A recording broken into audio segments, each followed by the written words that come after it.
Welcome to the Big Biz Show. Taking care of business. You want fast-talking, hard-hitting discussions on business and finance? Maybe with a barroom slant and some really salty peanuts? We're not counting calories. We're counting cash. Before we get to the man with the financial plan, meet the money team. Costa, Mary, and Greg. Now, Captain Finance himself, Sully.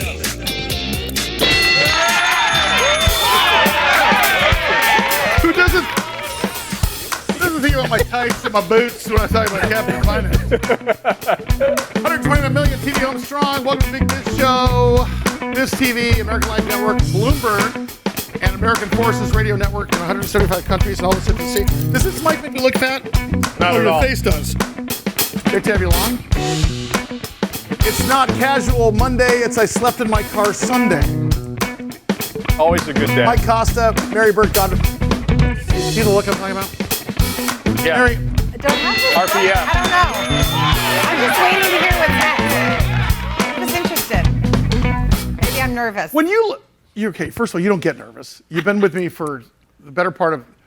Seems like a week. No. I started yesterday. Mary's been with us. Mary's been with you. How long have you been with me? 8 years? 5 years? 5 years. Yeah, seems like 10 minutes. Underwater. No, she's my right hand. She's like, I love her. Like, she's employed forever. I love her kids. She's a little lippy, and she's got a mouth, and she likes to run it. I do. True story.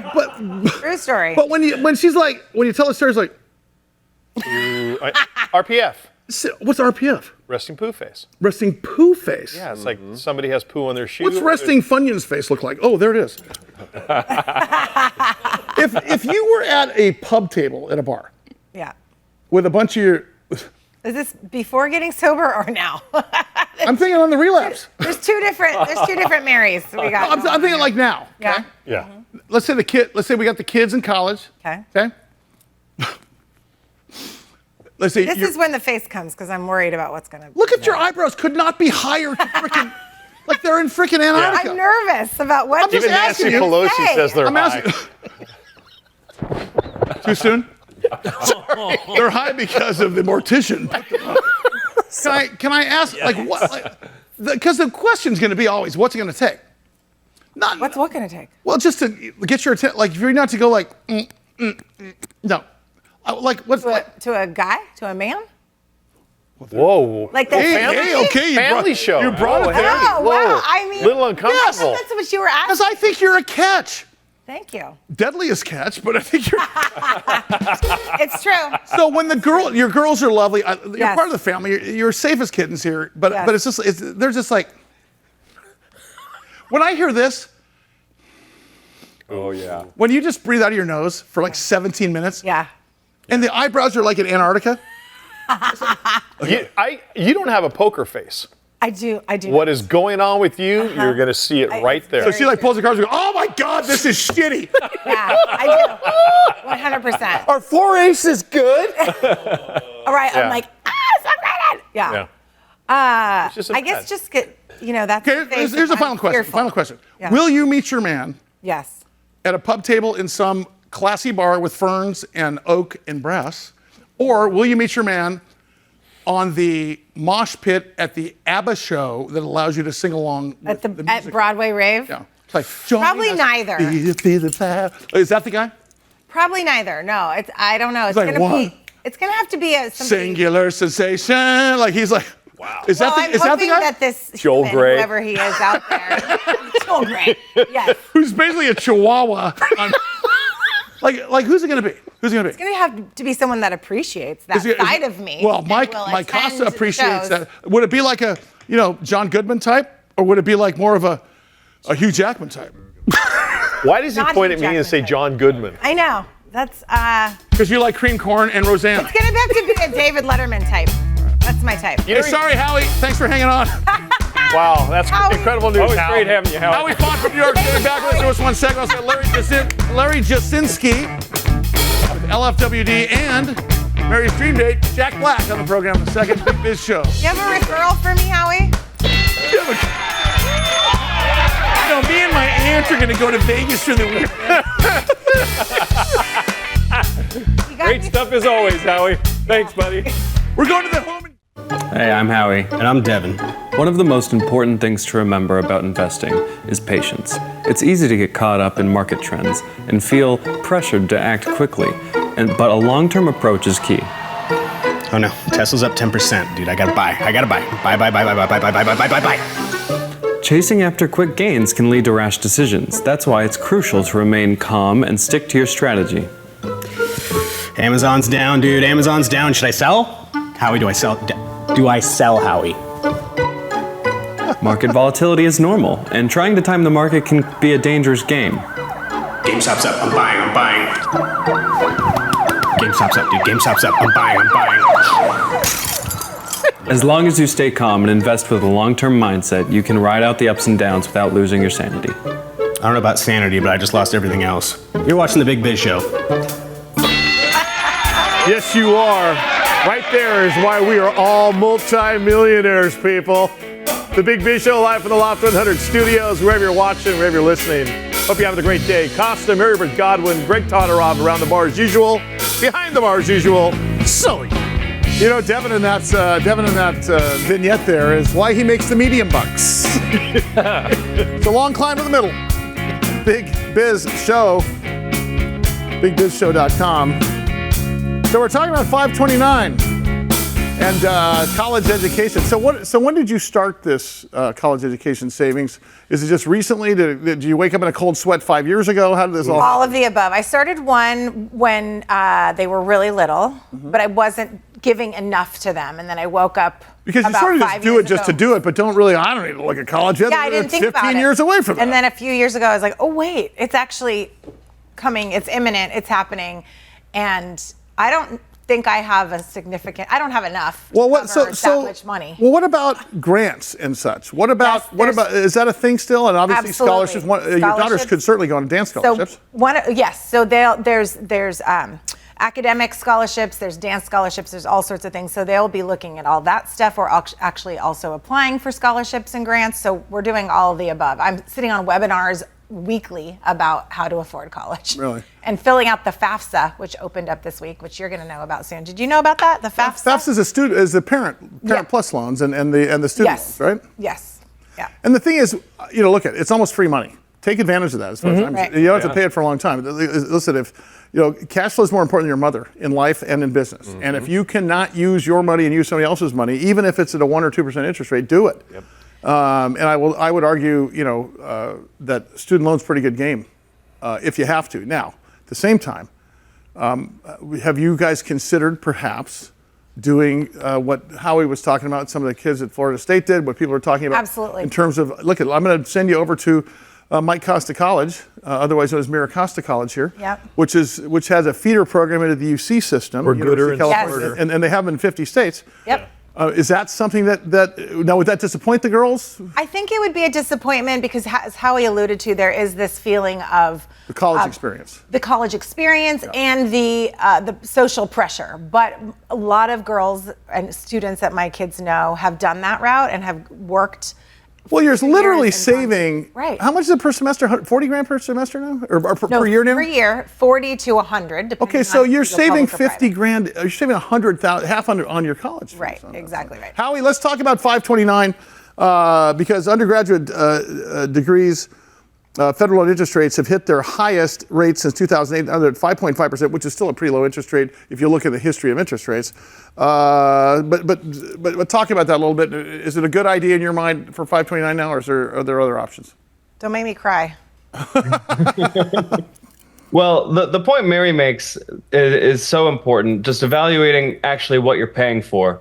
Everything I'm about to say comes with the caveat that, hey, I understand cash flow is more important than your mother. You don't want to sacrifice that. Not everyone is able. But I want to illustrate what you're allowed to do with the rules when you max them out and how the power of compound interest can set someone up if you're able to when they're born, for a long, long time. So getting into it, you're allowed to what's called front load your contributions to the 529. So if there are family members that wanted to get together and put a pile of cash together, you're allowed to do that. And the maximum $18,000 contribution to a 529 all of a sudden can be in 1 year 90 grand.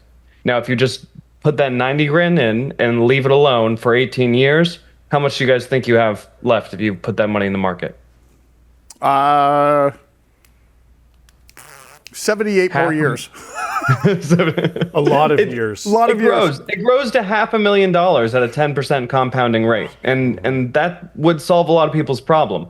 Now, who has $90,000 lying around? But like I said, you can do smaller amounts. Now, the other thing is, well, what if they don't go to college? What if they still want to do a 2-year degree? Well, if they don't end up using it, and we'll take the extreme scenario and say they don't use it at all. So now they have this, at 18, they have this $500,000. At 60, that $500,000 has compounded. It's now $27.4 million. Yeah. So that can show you how useful it is to start soon and don't touch it. Which I didn't. Right. So that's great news. Thanks for bringing that up. One more day we move that over at Howie. Perfect. So what do you do now, though? I'm going to put you on the spot here, but maybe next time we can talk about what you do if you didn't do, right? If you didn't put it together. Like, what do I? And I'm thinking, grants, right? I mean, are you a little kid? You got little kids. Well, here's my question. So if I lock up this money in this 529, does it need the educational trigger in order to get it out? Yeah. Right? And if you don't, do you pay a penalty? You pay a penalty, Howie? And I think there are some strict rules when it comes to releasing this money, and I understand putting it in and planning for the future. Because if Daddy needs a new pair of shoes. But or if they decide not to go. Right. Right? That's a great point. And then what happens? So then what happens with this money, and how are you able to access it? You roll it into a Roth. That's my own point. So can you transfer that asset into a Roth, which you can't touch until you're 60? Yeah. Right. Okay. So it's for now, though. Keep in mind, guys, all of these tax havens have what's called a sundown provision or sunset provision, meaning that they all have to be revoted on at some point. Now, typically they do, but nothing is guaranteed. They don't give anything in perpetuity. For example, though, I think you're pretty safe because, as I always use as an analogy, the federal excise tax, which was put in during World War I as a tax on rubber, is still every set of tires that you buy has excise tax on it. So, can I ask you about the power of compound interest? What about the power of gaining equity in the real estate market? Because there's only two paths to wealth in this country. You have to either own real estate or you have to own a business. By owning a share of stock, you own a business. I always thought a great model would be little Johnny or little Jane goes to college in year one, and you invest, if you can, money into a condominium, real estate in that area for them to live in. Let that real estate appreciate for 4 years, take the depreciation, or take the write-off of the interest expense, and multiply all that together, and you have somehow contributed to college where you're not paying 100%, unless the real estate market craps out, which rarely happens. Is that a strategy still, or is that a risky business?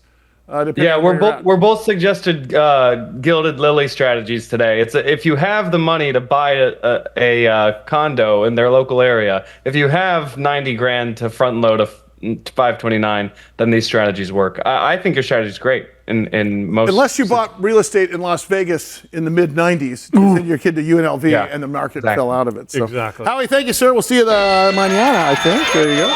So, are you regretful that you sent your 3,000-month-old to, or how many months is he? 252 months old. 252-month-old to college. No, we came from a different situation because my grandfather set up an educational trust for all of his grandkids.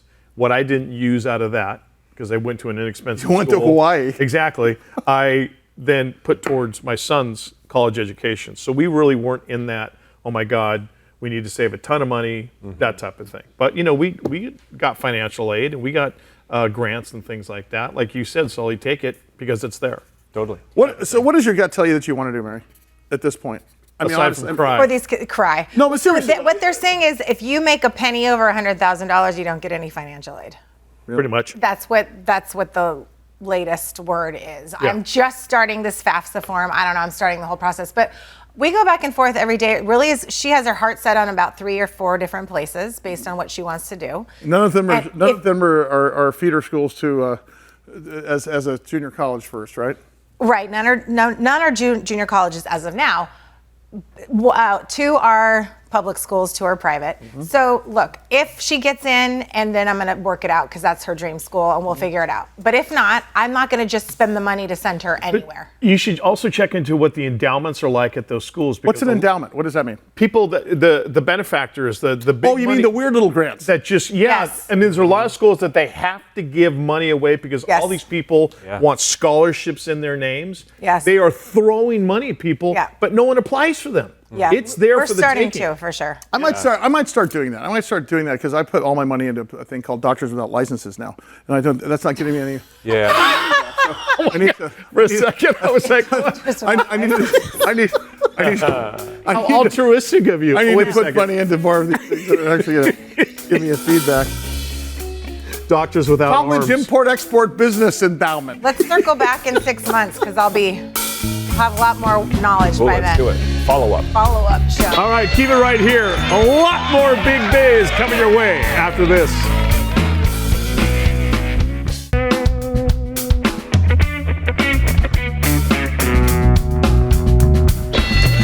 It is the Loft 100 Studios. The show is the Big Biz Show. Coming live from sunny Southern California. I got my CPAP apparatus on, breathing freely, feeling good, looking good.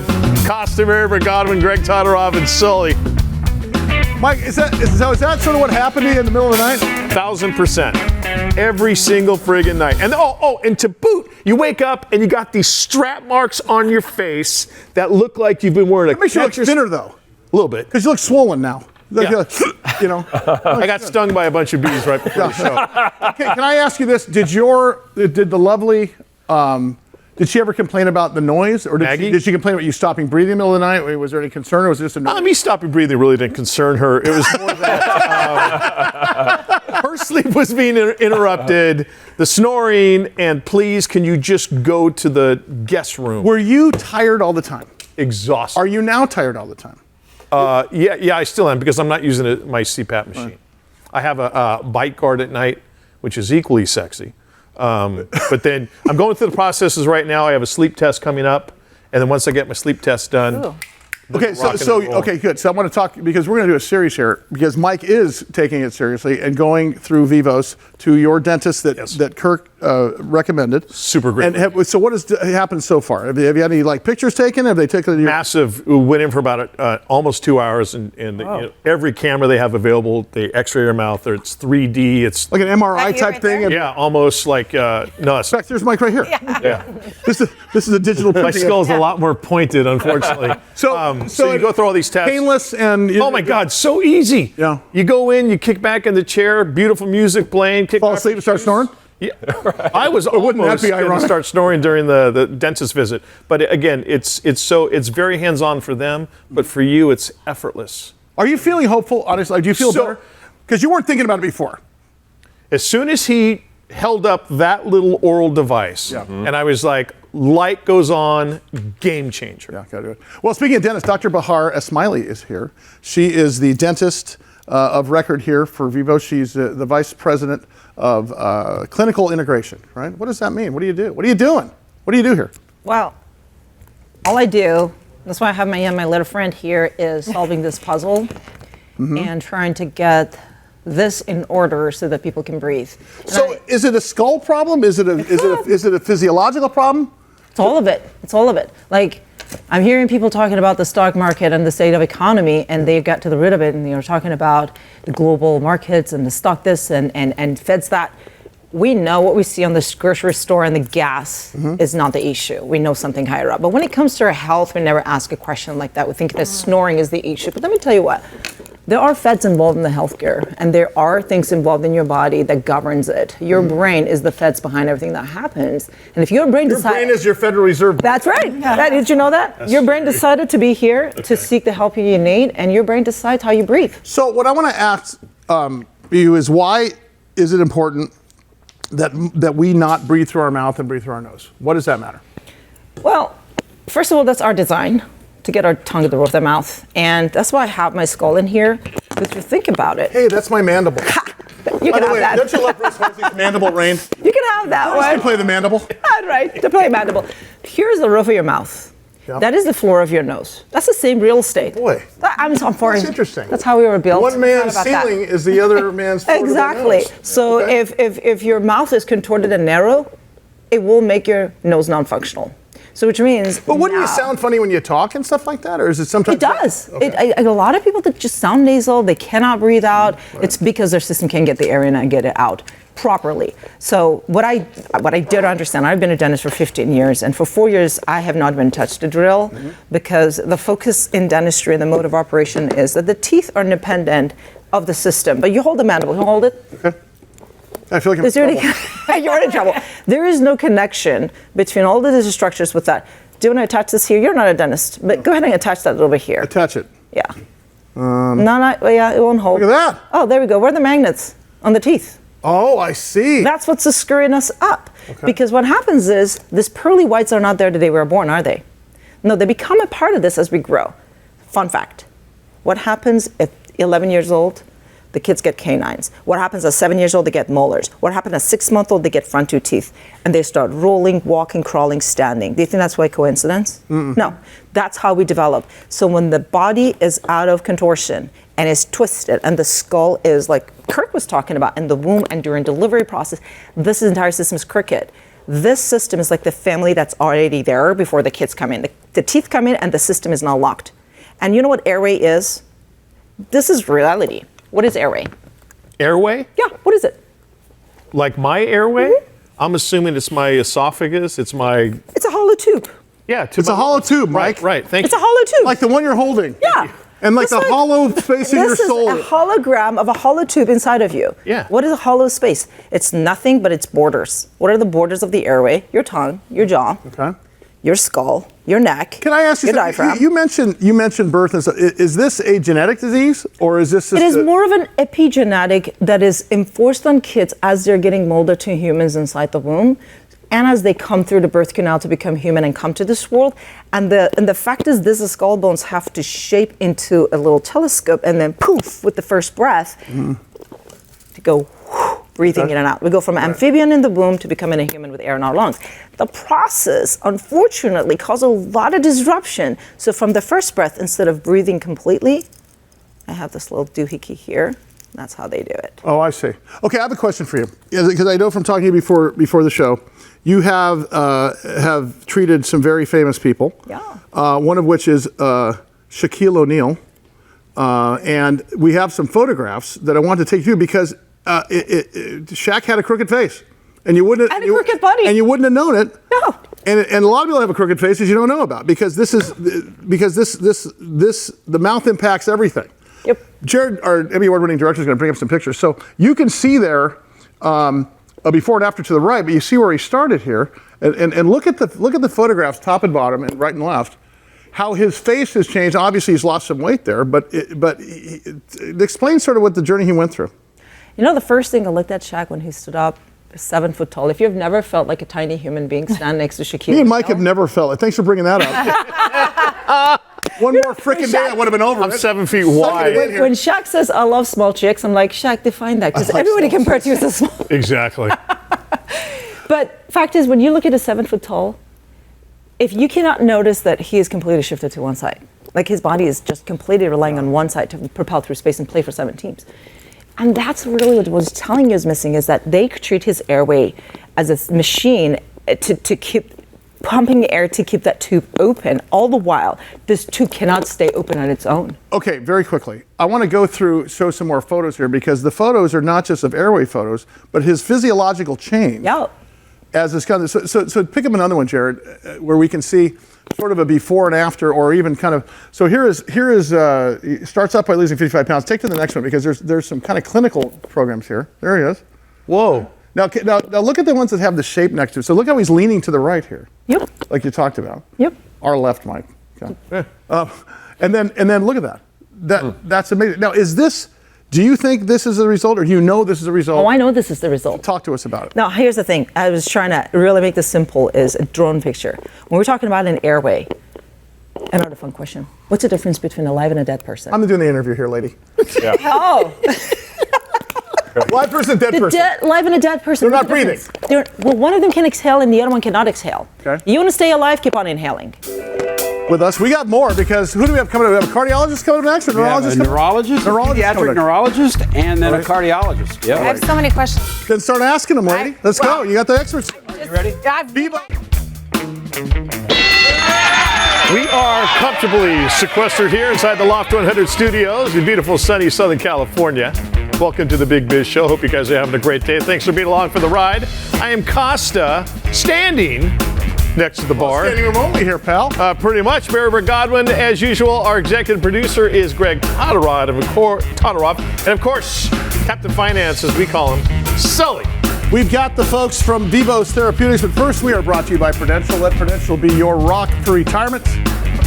Also brought to you by Bayer Advanced. Better science, better results. Mike, you don't take it, you sprinkle on your lawn. Different Bayer. I learned the hard way. Bayer fertilizer. Starbucks coffee. Maybe you heard of them. I'm hopped up on it right now. And of course, Bloomin' Brands and their fine family of restaurants, including Bonefish Grill, Fleming Steakhouse, and of course, Outback Steakhouse. Did I say Outback Steakhouse? With authentic Australian food. They've got bloomin' onions growing on the side of the road on the way to Perth. Gets me every time. And of course, Taylor Guitars, right here from sunny San Diego, California. Big Biz Show's on there. Great to have you on.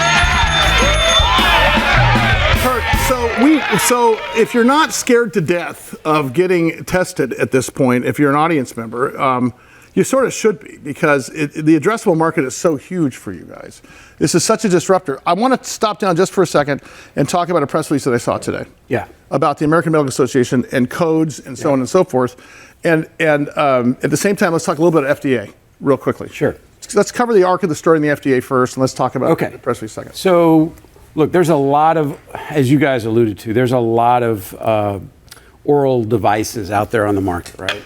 But only one, I'm holding it in my hand, only one has gone through all of the safety and efficacy testing and all of the FDA clearances for safety and efficacy, which means it's not going to hurt you and it's going to really work. Mm-hmm. And so that costs millions of dollars. Not everybody can afford to push that all through, but this device, we've done that.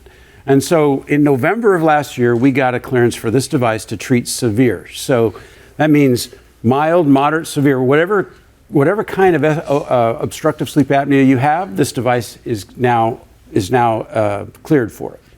So that's the first thing. Then just a few weeks ago, we actually got a clearance for this device to treat moderate to severe in kids. Wow. What age? So it goes, the FDA says 6 to 17 is how they define the pediatric market. So this was cleared for moderate to severe OSA in children. And can I ask a quick question of Dr. Ismaili? At what age do you think, could he have had this as a child? Is that typical? Definitely. Well, you're saying even from the birth canal. I mean, I think yes.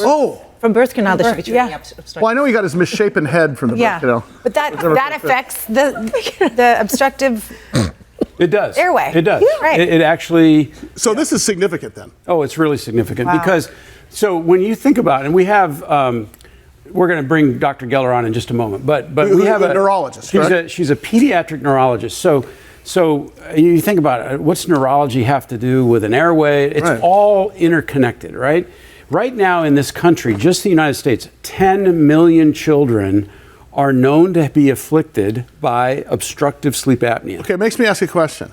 It's an addressable market, but are people aware that they're kids? No, and that's a problem, right? That's a huge problem. That's why we're trying to get the word out to physicians and the general public. Is this, and I don't know if I'm saying, is it SIDS, crib death? Is this possibly related? Possibly related to. It is possibly related to, because we know children are not taking their first breath properly. Right. And that continues on and turning into a full-blown obstructive sleep apnea. Well, let's talk to Amalea Geller, of course. She's a pediatric and development sleep pediatric doctor. Right, I'm a child neurologist, board certified in neurology, child neurology, and board certified in sleep medicine. I feel less just being next to you. All underachieved. All of you. So let's talk about the open air indicators, the sidecar effects, so to speak. It's not just about sleep. It's not just about standing crooked. There's much more to this, correct? Absolutely. And when I learned that this device was FDA approved for children with moderate to severe sleep apnea, I said, this is big. Because right now, what we've really been able to offer children with sleep apnea is CPAP. And I want to give you some data that's interesting. Until recently, it was 1 to 4% of the general pediatric population was thought to have sleep apnea. But recent data has come up with these numbers of 9.4 to 20.4% of So roughly, so it general. could be 20% of the population. 10 million children. And that doesn't even account for those children that haven't been diagnosed yet. How I keep asking, how are you going to get that word out? Because all I can see is, I'm thinking grandkids now. Right. Now you start to worry about, my kids made it through it, and of course I'm certain that one of them has obstructive sleep apnea, but I can tell you that this needs to be front and center. Education. And what are the symptoms? How is it presenting? Is it just snoring or what are the other ways? I believe you told us one time, Kirk, that it was their behavior because they're not getting enough sleep and other things, which reminded me of ADHD, which some of the symptoms. Well, think how many are misdiagnosed. Right. That's what or I'm not diagnosed.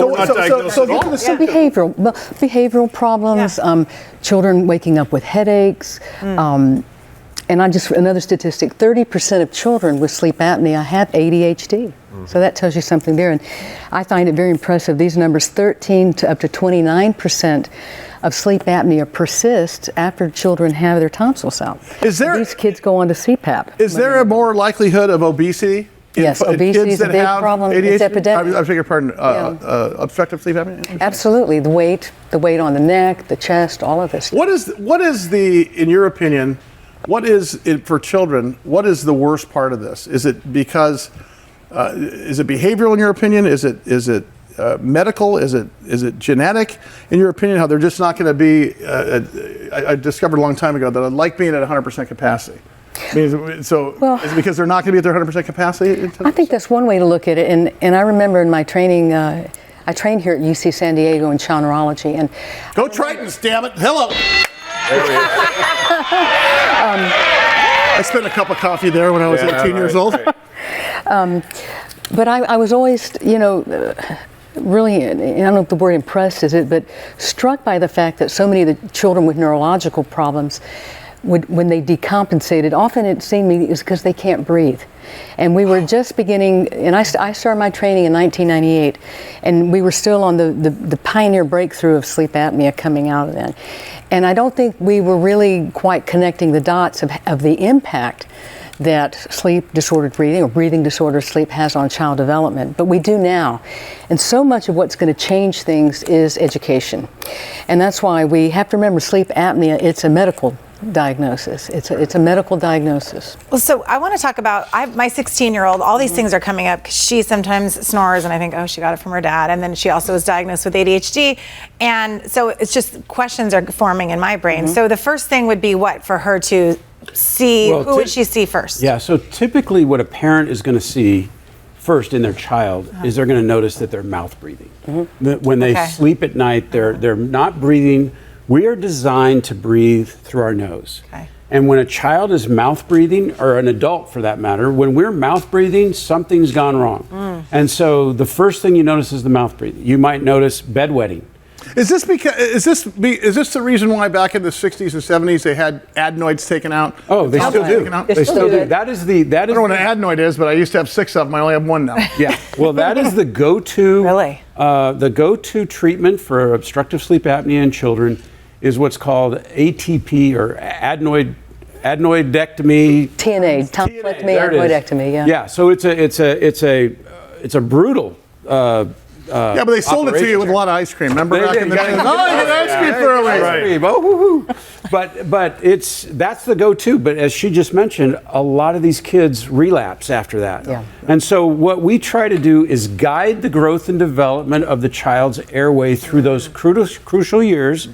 And if we miss that window to do that, then we employ these devices to reshape that airway to get it to where its genetic potential was in the beginning. So your daughter may have always had this and you just didn't know it. And she may have had the ADD symptoms and you didn't know it was related to her sleep. Right. And so what we're finding out now is that more and more pediatricians are doing sleep tests on kids so that they can understand, do we have a breathing disorder or is this a neurological sort of behavioral order? But there's also this thing that always keeps coming up, and that's your cardiovascular. Oh yeah. We've got someone coming up. We do. After the break, right? World-class cardiologist, Dr. Mimi Guarneri. All right. So Here's the scary part, if it wasn't scary already, that your children may have it. The fact that you're leaning to the right, you should be standing straight up, and the fact that you could look like Greg, yet you look like Mike. Vivos Therapeutics, stock symbol VVOS. He's a taco shy of a combination plate, that guy. Big Biz Show, bigbizshow.com. Stand by.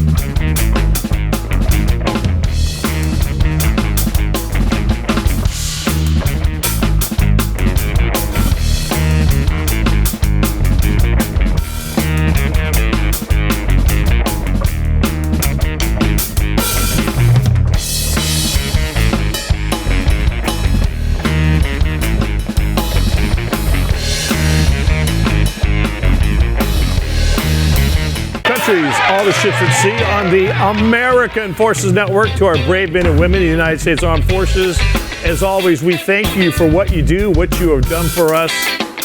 Right here on the Big Biz Show, the Loft 100 Studios, Costa, Mary Britt Godwin.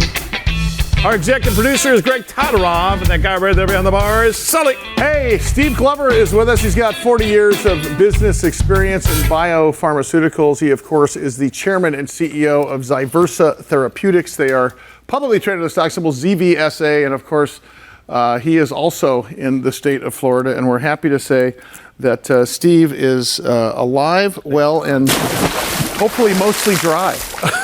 There, but what has that been like this year? I know you're on the other coast, but still, that's got to affect everything that's going on over there. Well, it's like a game of whack-a-mole. You kind of dodging the hurricanes and the wind, and you end up with tornadoes. Let's just say it's an exciting time to live in Florida. That's one way to put it, buddy. It's an exciting time. Hey, let me ask you. You had a really, really great press release that came out earlier in the week that we talked about. I want you to say it for the folks that didn't hear it. Walk us through exactly what's gone on because there's so much around this, and the good side is that you guys are at the right place at the right time once again. So it's good to see everyone. It's been since the summer. There's a lot going on in this whole obesity inflammation market, and we were fortunate enough to work with a really renowned group of people over the summer trying to figure out how to move forward into this area. And we were proud to announce that they not only agreed to work with us over the summer, but joined our scientific advisory board. These are a host of people from the likes of Harvard and WashU and actually UC San Diego with Dr. Olevsky. Just people that have been studying this issue for most of their careers. They're practicing physicians as well as researchers, and their feedback has been immeasurable to us to move forward into our next stage of our development of our product, IC100. I think what's interesting here is when you talk about the market that you're in, how much has it exploded? Literally in the last, and I think we know why. Talk about that a little bit. Just yesterday, actually, Medicare came out with a projection that Medicare expenditures for obesity-related products alone will be $35 billion in 2 years. Yeah. That's an amazing number when you think about it. 50% of the worldwide population is obese and has inflammatory conditions. And the market trend here has been really interesting. Everyone knows that you can see an advertisement for Wegovy, which is an incretin, and you can get access to that, but right now you're paying mostly cash for that. But the trend here is towards combination therapies. And these combination therapies are not only treating the obesity, where you're getting, a loss of fat, 50, 60% fat loss, but the trend now is to add a product that prohibits excessive muscle loss. That's one of the issues within the treatment paradigm right now. And that combination trend has led to several IPOs over the last 90 days, and has led to the next step, which is combination therapy with an inflammasome inhibitor added to that regimen. In fact, Sanofi and Ventex just announced last week a $27 million investment from Sanofi to do phase 2 to add their inflammasome inhibitor to those regimens. So just a really explosion here in a $100 billion plus global market. Steve Glover is the chairman CEO of Zyversa Therapeutics, their ticker symbol, ZVSA. Steve, with that unprecedented level of weight loss and the, achieved with the therapy and things like that, developments with the drugs, do you anticipate that the investment in the category will go down? It's actually, I thought so initially because of, investors' interest might, soften a little bit. It's actually been the opposite. We just saw a report that there's been a 10-fold increase in venture capital into the area. IPOs are beginning to take place, and investment dollars are flowing very rapidly here. And the reason is that next step I talked about around combination therapies to go after these comorbidities. So as someone who's obese, they're actually not only obviously suffering from the weight problems, but you're seeing cardiovascular disease, type 2 diabetes, these comorbidities of which we're looking to treat, explode in their funding areas. So people are looking to fund into these areas to look at those comorbidities. They think inflammasome inhibitors like ours are a real key to that. And so it's just a really explosive area right now. That's like the BioAge deal, right? I mean, they got $170 million for that. I forget the name of the drug, but I mean, it's to your point. Their lead candidate is intended to be used in combination with those. I think it's called incretins to prevent weight gain. I mean, that proves your point. I just wanted to ask a quick clarification that with these people that may be using Wegovy or whatever these weight loss drugs are, they may be getting skinnier, but there's still the chance that there's inflammation because they're related, but you could still be skinnier people can still suffer from inflammation. Yeah, you can be skinny fat because you don't have muscle, and now you're less fat, but now you're subject to the inflammation. Yeah, right. Well, it's a great question because really, if you think about it, when someone is obese, they have cardiovascular problems, they have hypertension, they have maybe type 2 diabetes. Actually, you're seeing things around Parkinson's increasing in obesity. And just because you're losing the weight, you have not modified your underlying disease that I just talked about. And those diseases are driven by inflammation, and that inflammation doesn't go away even though you're getting thinner. As a matter of fact, the fat tissue, what's called adipose tissue, as you lose weight, actually releases inflammasomes. It releases and modifies the inflammation to even become more pervasive. And as a result of that, you need to treat this inflammation as well. Well, and Steve, the moral of that story for plain speaking non-medical folk is that Zyversa's inflammasome inhibitor fits perfectly into this whole space. Yeah. That's exactly the point. I mean, you're looking at this and you say, well, I want to make this patient healthy. I need to treat the inflammation. And that's where our product IC100, which is a monoclonal antibody or biologic, really fits into the treatment regimen. So we're very excited by the progress here. Steve Glover, Chairman, CEO of Zyversa Therapeutics, ticker symbol ZVSA. He's going to help me with my BMI. It came back canned ham the last time. I wouldn't sell the doctor, Steve. Always great to visit with you. Much more. Big Biz Show. Keep it right here.